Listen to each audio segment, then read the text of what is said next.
Қадір түні ерекше түн. Қасиетті түнді. Бұл түнде дұғалар қайтарылмайтын түн. Сонда пайғамбар салсам айтқысы келгені мынау, әшейін күндерді қоя бер. Осындай дұға қайтарылмайтын түннің өзінде мына 4 адамның құлшылығы пайда бермейді дейді.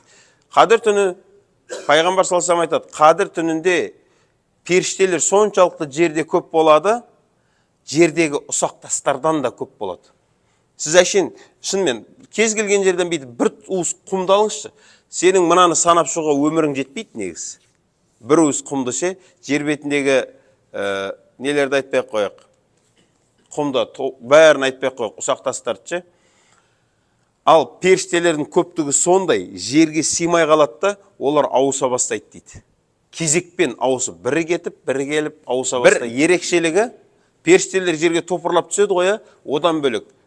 Қадір сүресінде не деп айтады? Таназзалул малаикату вар-руху фиха биизни раббихим мин кулли амри. Осы жердегі рух деп кімді айтып жатыр? Жибрил деп жатыр ғой. Жибрил періште негізгі мақсаты жер бетіне түскендегі. Ол тек қана пайғамбарларға уахи алып түсетіне. Өзі үлкен 4 періште бар. Жибрил, Микаил,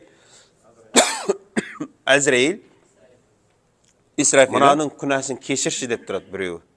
Сенің күнәңді Алла кешірсін дейді. Екіншісі әмин, әмин деп тұрады. Оларда вообще басқа мақсат жоқ. Бұның бәрі не үшін айтып жатырмын? Осы түннің қаншалықты қымбат екенін, осы түнде дұғалардың қайтарылмай міндетті түрде қабыл болатынын